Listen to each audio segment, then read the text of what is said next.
Good afternoon, everyone. Thank you so much for joining this multi-cloud requirement implementations from user, developer, and service provider perspective panel. And I know this topic has been talked about for quite a while, but still, it's a very complex issue. That's why I decided to do this panel. And I have invited our experts in the OpenStack community, and these guys have been working and breathing OpenStack for years. So I think it's going to be a very educational, very informative panel. Before I start, I'm going to go to introduction later, but I just want to give you some numbers, kind of set the stage for today's discussion. So we all know that OpenStack is pretty much de facto, choice of technology for private cloud. 80% of private clouds are using OpenStack already. And public cloud, OpenStack is also getting more and more popular for some of the public clouds. The latest stats I have is 25% of, they are over 25 public clouds enabled by OpenStack globally, over 60 plus data centers spanning over 60 countries. So that's pretty impressive. OpenStack is not just for private cloud, but it's also for public cloud. And in the telco space, you see more and more, telco use cases are using OpenStack for its platform for IoT, edge computing, 5G, applications, etc. So we can see OpenStack is being used in various use cases, like what Jonathan said this morning.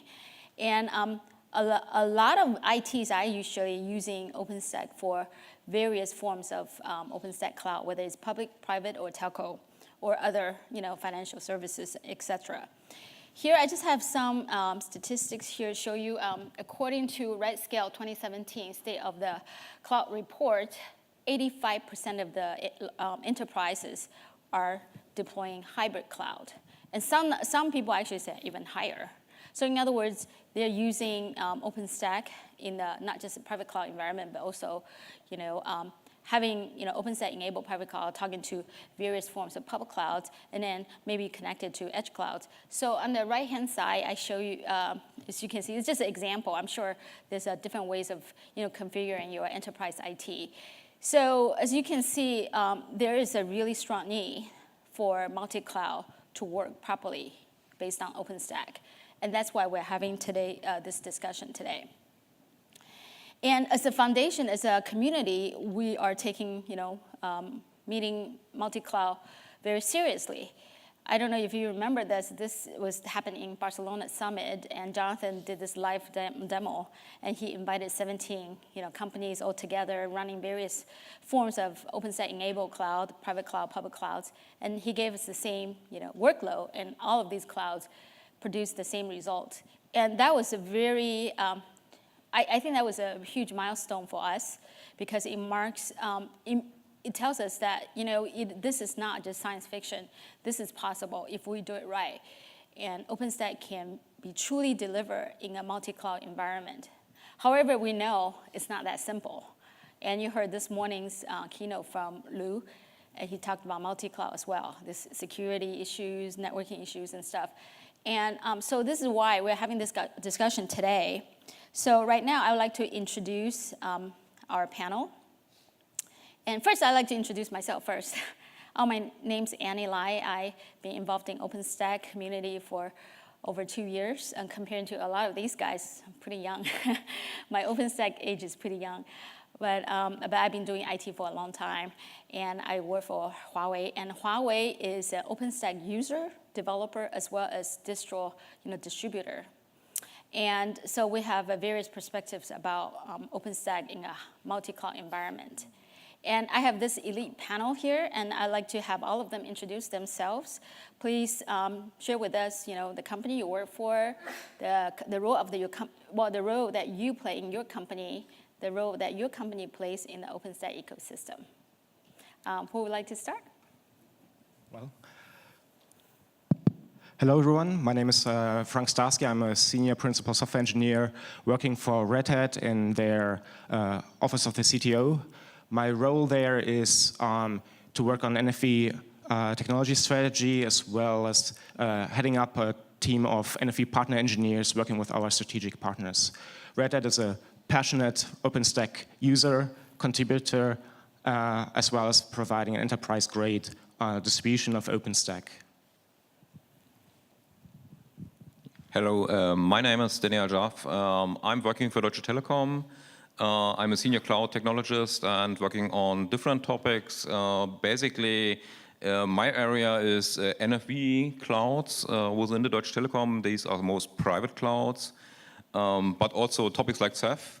I'm with OpenStack since a little bit more than 3 years and much longer with the Ceph community. And we are providing services, open cloud services. We have a product called Open Telecom Cloud, which was initially targeting European markets, but is now evolving also to Asia. We have now data centers in Singapore. The reason was we have a lot of services in Europe that are due to privacy, data privacy topics we can't run these services, our customer services in the US-based stuff. And we as a company are involved in OpenStack as a gold sponsor, but also working a lot in the interoperability working group. That's basically the topics we are working on. Is this working? Yeah. So hello, my name is Tim Bell. My team runs the CERN cloud. So we've been running in production since 2013 and are currently about 280,000 cores across 2 data centers. In addition to that, I serve with Annie on the OpenStack Foundation board as an elected member. Hello, everybody. My name is Jakub Pavlík, and I work as a director of product engineering at Mirantis. Currently, I'm like technical product owner for our multi-cloud strategy. Mirantis is a long player in OpenStack since 2010. I am in the OpenStack around 4 years, I think. And we also have product which is called Mirantis Cloud Platform, which includes OpenStack and ecosystem around for private clouds. Yeah, and we have a special guest, Melvin. I think a lot of people, especially if a user, you probably know Melvin already. And I'll have Melvin introduce himself. Sure, my name is Melvin Hillsman. I work with Huawei. I'm Open Source Community Operations Manager. Sit on the OpenStack user committee, and for Huawei, I am working on an initiative called OpenLab, which you all heard about this morning during the keynotes, and hopefully we'll get a chance to speak a little more in depth about today and throughout the rest of the summit. Yeah, the reason I invited Melvin last minute was because I think it's so important to get users' perspective. That's one thing. Another thing is Melvin actually came from Rackspace, so he's the expert in operating a large-scale OpenStack cloud, and I think it will be valuable to hear his perspective as well. So great. Now I'm going to launch into my questions. So my first question is, might be pretty obvious, but I still want to just cover the basics. So why do you think multi-cloud is important? And also this multi-cloud, this is a fun part of being in IT industry. We come up with all kinds of names. There's this term called hybrid cloud as well. So what's the difference between multi-cloud and hybrid cloud, and why are they important? Can you talk about that? Right, sure. So multi-cloud is actually a bag of use cases. Roughly 2/3 of our customers want multi-cloud for geo-redundancy and disaster recovery purposes. And then that's followed by geo-load balancing and reducing latency to the users, then followed by regulatory concerns or security concerns, and in the last position, it's building specialized cloud sites, actually. Of course, one increasingly popular multi-cloud use case in the telco space is the edge computing, where application latency constraints, as well as, of course, just plain physics, demands that you have very small sites, but a large number of them. And that can go to the extreme case of, let's say, a couple thousand sites of just 1 to 2 nodes each, that you build these sites very close to the user. And finally, there's a last special case. So we consider hybrid cloud as a special case of multi-cloud, where users are deploying workloads across on-prem, private cloud, and various public cloud providers, depending on what makes most sense for their business use case. Nice. Yeah, from our perspective, we usually, or the first step of our product was a public cloud. And we are currently going in the direction of also providing remotely managed cloud systems on premises at the customer. That is for us one of the workloads, but we also see large customers using not even OpenStack-based clouds in their systems. So there is a large area where that we see there's a multi-cloud or hybrid cloud approach, and it is a lot of struggle for customers to get that working together. We provide to them hardware and software stack together with our partner Huawei. But there are topics like interconnecting networks between these clouds and other topics that are making it really hard for customers to make it work at the end. So, and there is a lot of also from the contractual side, from our side, to how to manage these remote setups and all these topics. Yeah. So Dan, I have a question for you. So we know DT-OTC is a public cloud, OpenStack-based public cloud. So you serve enterprise customers. Do you think they use your public cloud for primary workloads and then private cloud as a backup, or the other way around? Or are they trying to make the public cloud as the primary and then the private cloud as like a form of a service? Do you see, what kind of configuration do you think is mostly common? That's hard to say. It really depends on the company. I mean, there are companies that really want to have the warm feeling to have their private setup somewhere at their premises, right? So to make sure the data really stays in the data center, in their data center. So, and they probably use the public cloud as an extension of their existing on-premise systems. But in probably less critical, not less critical from reliability, but less critical from the probably data safety or data privacy point of view, there are companies using that as a primary, the public cloud. So from our point of view, there's still a demand for OpenStack and public cloud. So we know that the community is probably a little bit struggling with the fact that the market share of OpenStack in the public cloud environment is not that large. But we see the demand for public cloud. We see in our customers the demand for public cloud, and in the difference to what we are seeing in the closed source solutions is that there will be not only one primary or large provider. So there will be many, probably not that large, but there will be a market share for that, and we see the demand for very different workloads and reasons in our customers. Right. Thank you. Tim? So within the CERN environment, we have an almost infinite requirement for computing.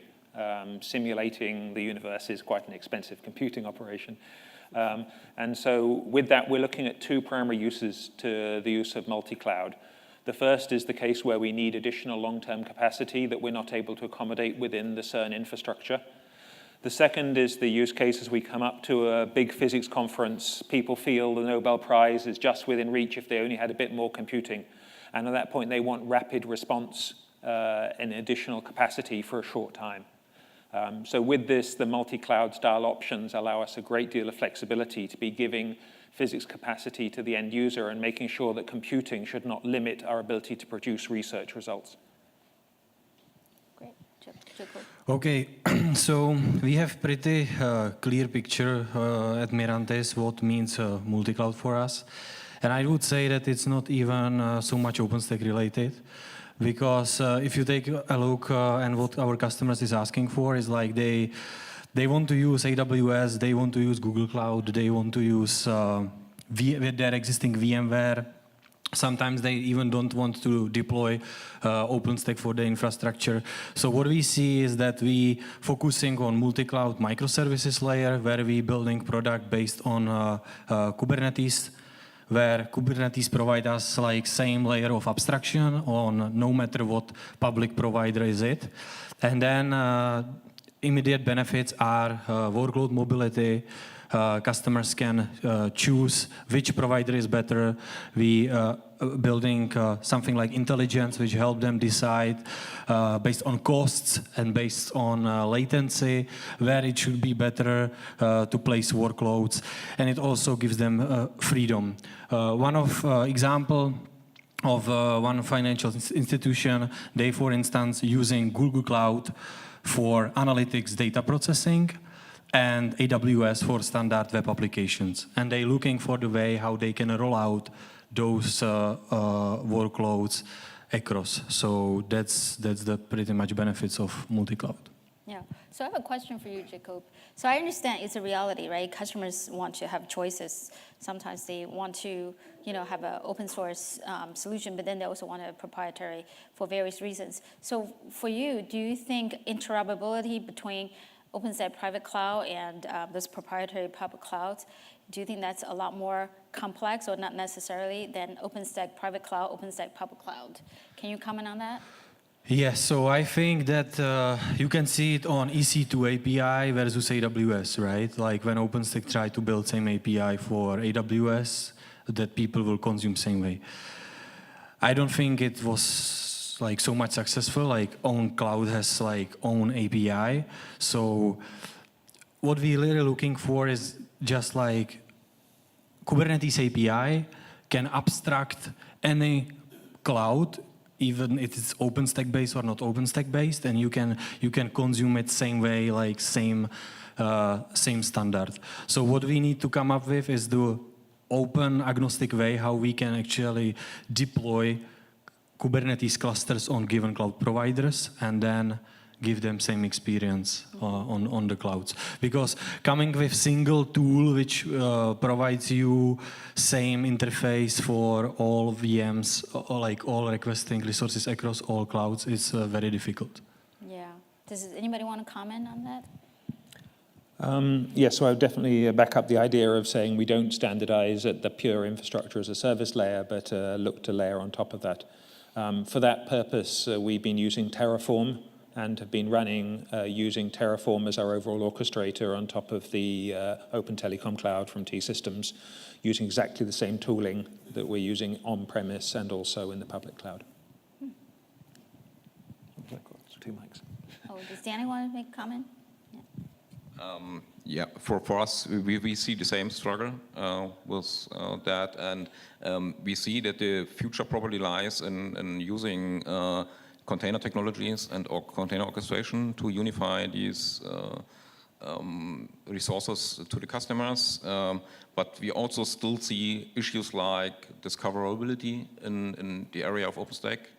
For example, Keystone has something like a catalog to see what Keystone is able to do, but we see that very many other services in OpenStack are currently missing something like that. So what we would like to see is some meta catalog to be able to discover complete cloud systems from an infrastructure layer to see, for example, SLAs, how federation is done, what advanced network features are there, or is there load balancer as a service or whatever, all this stuff, even probably stuff like prices, that the customer can have an easy view on all these systems. So make it easy to discover the existing cloud systems between different providers to make it easier to move around in this area. That's what we are still missing on and seeing that.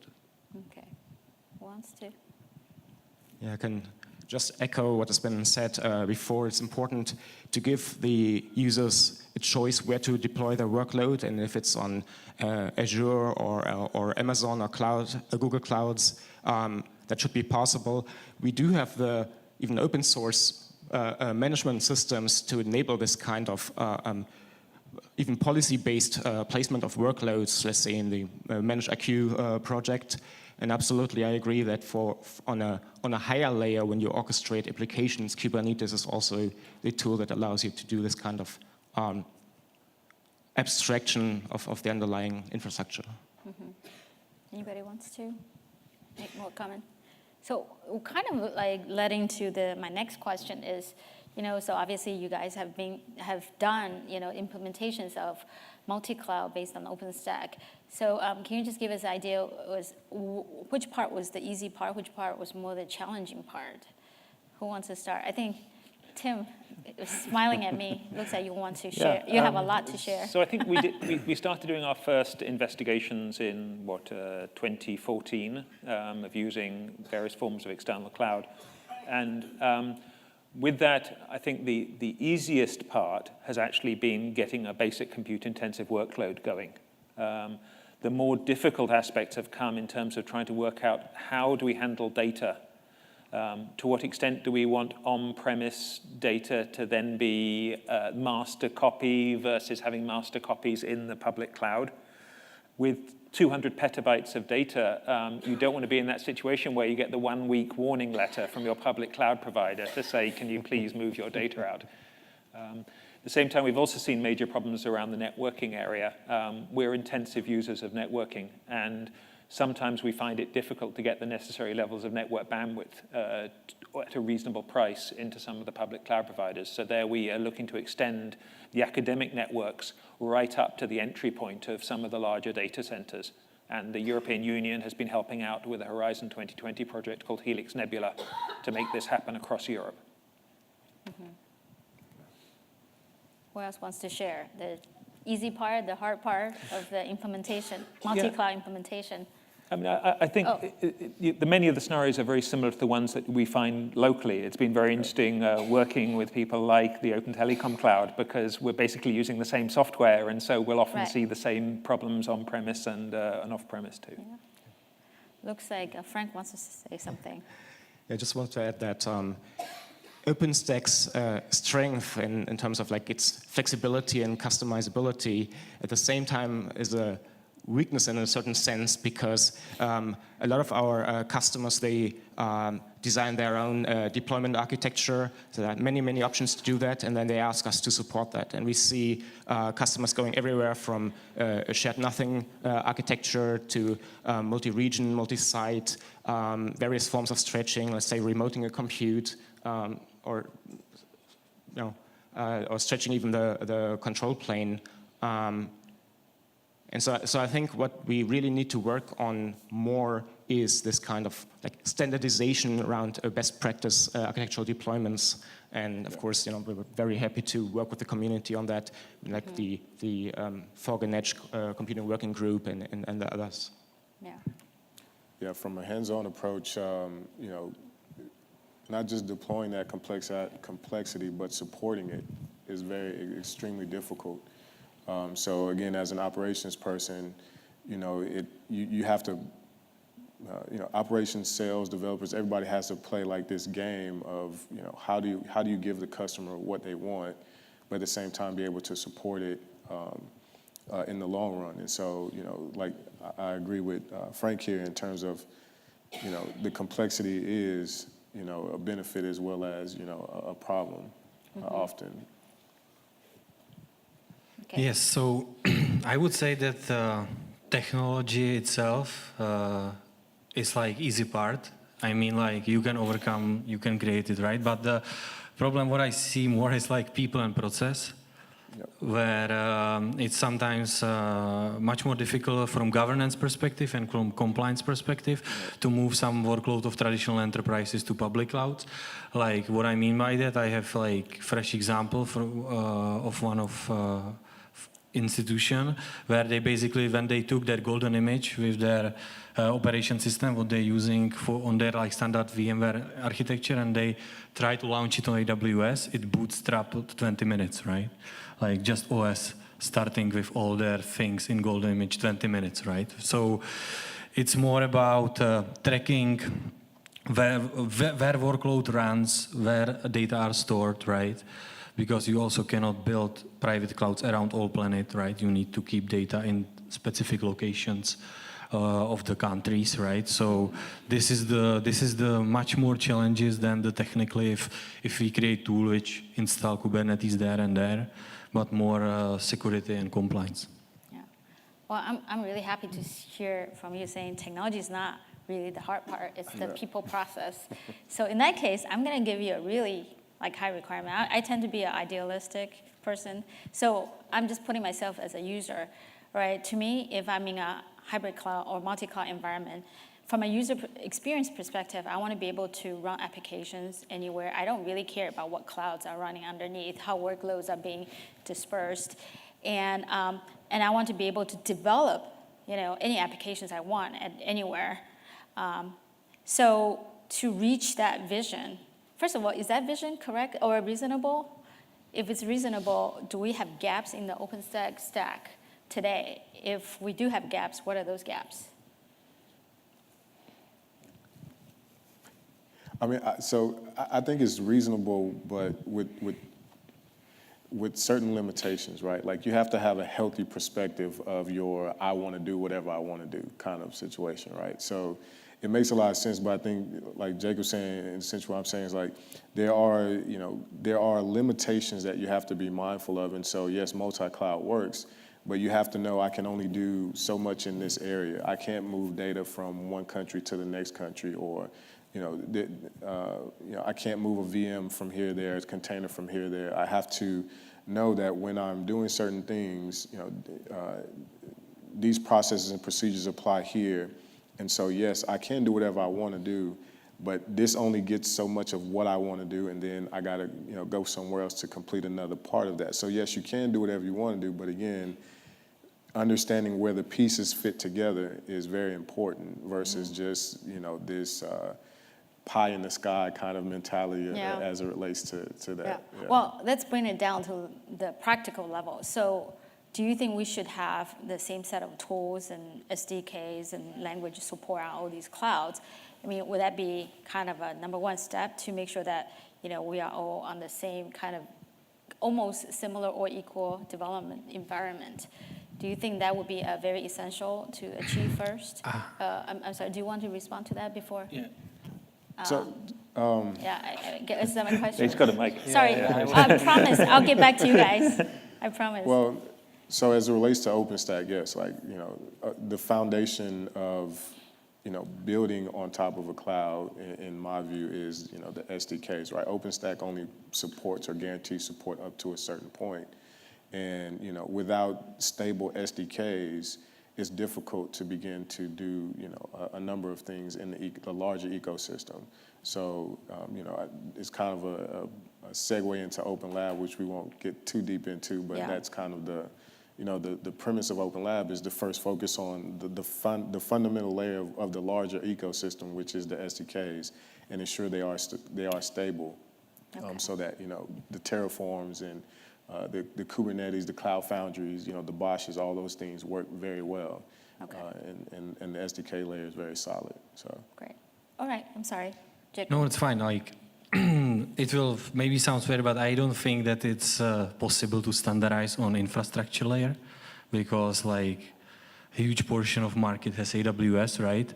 And even Google realized that, right? And that's the reason why they open source Kubernetes to actually give the tool which can maybe unify the approach of like rolling out the application, and like vision can be like that, let's say in year or two, like Kubernetes API can be just standard where you just request, and instead of like IP address and public SSH key, you will get the kubeconfig and API where you can roll out the application. And then on this level, probably you can standardize, because if it will be same, it will abstract the given public cloud storages and all these things.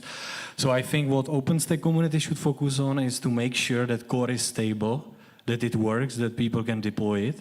It's production ready, and also the drivers for Kubernetes itself, like Neutron LBAS, Cinder driver, let's say designate, right? That all those plugins work with this technology. What about from developers' perspective? If my company has this hybrid cloud environment, I'm a developer. I want to be able to develop based, on AWS and on OpenStack as well. Do you think that it would be good to have some common tools? Yeah, so if language support? Yeah, if you try to shift your developers to microservices, I think Red Hat also have solution for that, right? then Kubernetes can be like standard, right? So Cloud Foundry recently announced they support for Bosch Kubernetes, right? Like this aggregated path with best of breed Google stacks becoming like Google stack components becoming de facto, right? So you will all the PaaS vendors, if you take a look, going to Kubernetes. Everyone needs to have it. Do you guys agree? I mean, it's okay to challenge him. I think in general I'd agree, but what we're trying to do with our end user communities is to allow them to tag their workloads in an appropriate way that allow us to make the decision about workload placement.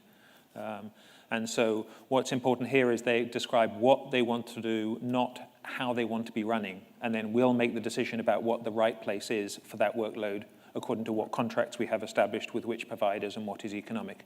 And using this, we use a batch system called HT Condor that allows us to then be routing this workload to the appropriate places. Great.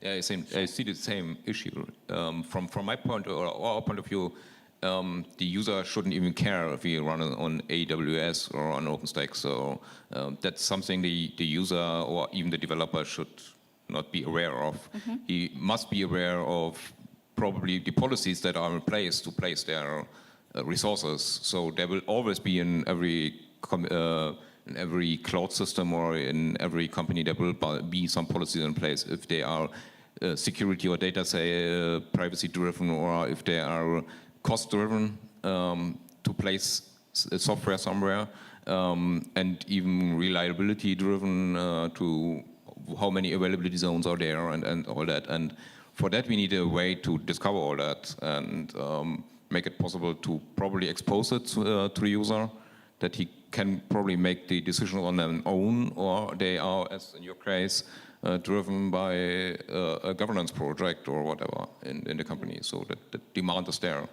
Mm-hmm. Okay. Frank, do you want to say something? Yeah, so the question originally was specific about gaps in OpenStack, and yes, we could talk about these kind of gaps, and there are some. Just in the previous panel, we discussed potential gaps in storage with respect to replication across sites. There are some gaps in the neutron space as well, and we added BGP VPN to connect multiple sites. You can have we could have geoload balancing and support and redundancy support in Neutron itself. But really we need to be careful that we don't make every problem an OpenStack problem. It's really something that applications need to solve, and they do solve it today, right? I mean, a lot of the cloud native applications are just built to run multi-site, and even in the telco NFV space, right, which is currently one of the most challenging use cases, these applications have already been built for geoload balancing and geo-redundancy, right, inherently. And so, as was said before, we should make it an application level problem, and the tools are important, but they're also, I mean, to a certain extent already there. Kubernetes has been mentioned. Mm-hmm. So being able to apply consistent policy, security groups, or networking policies in general across multiple sites and technologies, that's going to be key in the mm-hmm. future. Great. So we have 5 more minutes left, and I just want to say, OpenLab, earlier you heard about OpenLab, and this morning you heard about OpenLab. OpenLab is one of the attempts to also solve this problem.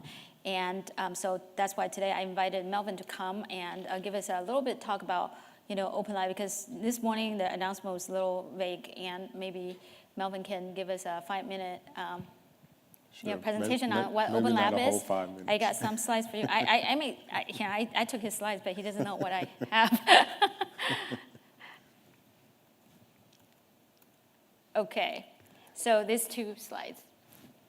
Okay, cool. First, you want to talk about what OpenLab is. Sure. What purpose is OpenLab Yeah, serving? so I mean, you kind of heard this in the keynote this morning, right? OpenLab is that 4th step, that test everything step, and so essentially, the idea came about, being on the user committee, going around and hearing users consistently talk about a lack of stuff above OpenStack in terms of consolidation or integration above OpenStack. Oftentimes when you go to the OpenStack user ops mid cycles, like for example, people will have a session about monitoring, and everyone throws out their monitoring solution that they're using, but there's no direct integration. There's just a smorgasbord of discussions that are happening, and we have that discussion every single time that we have a mid-cycle. And so with OpenLab, the idea is to say, well, in terms of a specific use case, a specific industry vertical, or specific problem set, how do we collaborate across communities? How do we put a stack together, per se, and then test that stack to ensure that it's not just viable from unit testing and acceptance testing aspect, but also putting some workload on it and ensuring that when it's put in production, that some of the fuzz that you see when you initially start using stuff is kind of flushed out at the very beginning. And so this slide it's been updated, but pretty much the example or the piece to pay attention to is at the very bottom, right above the native APIs or the cloud APIs, which is the SDKs. And again, just speaking specifically to OpenStack, in order to use Terraform and Kubernetes right now in OpenStack, it's very difficult. There's a lot of gaps, and more specifically at the SDK layer, which Terraform depends on Gopher Cloud, and there's some Kubernetes tools that depend on Terraform. So as a result, right, if you fix the issues with Gopher Cloud, essentially you can begin to fix issues with Terraform and therefore Kubernetes, and begin to use Kubernetes better. But then above that, you start to get into specific applications and specific tools that industries are using. But again, at that level, it's kind of, again, dispersed, and there's a lot of different things. But coming together and looking, and this isn't by no means blessing Zabbix or etcd or CockroachDB at all, but it's just to say that there's a lot of different open source tools out there, again, as was mentioned this morning, that probably some folks are using together or are thinking about using, and they want an example or be able to get together and create an example, and then us test that example out to ensure that it's actually feasible. You want me to show the roadmap? Yeah, you can show the roadmap. So again, don't necessarily pay attention too much to the items past Queens. But again, the focus is on that bottom layer. SDKs are across all releases. We should be consistently testing the SDKs to ensure that they're working very well. And to be honest, my hope is to decide on one SDK per programming language versus the large variety that we have out there right now, and kind of make sure that they're working very well. But again, there's the tools that you see on the Rocky and the S release are those tools that are out there that folks are using. But again, we want to start to look at some kind of integration or use case that people want to use those tools with, and then test that stuff out in an actual lab environment and leave it open for the community to participate. And I don't think you have this slide, but we're looking for people to add infrastructure to it, people to add use cases, people to add themselves in terms of work, as always is necessary to help us get it done. Mm-hmm. Yeah, so OpenLab is a program, it's a community program, and it's definitely very key to help us solve the multi-cloud challenges. And there are all kinds of tools out there. Some are open source, some are proprietary. We welcome all of them. And we need the community to come together and participate. And according to your user's perspective, according to your developer's perspective, come join OpenLab. With that, I think we have reached our time. Let's give a round of applause to our panelists today. Thank you. Thank you, everyone, for coming. Bye-bye.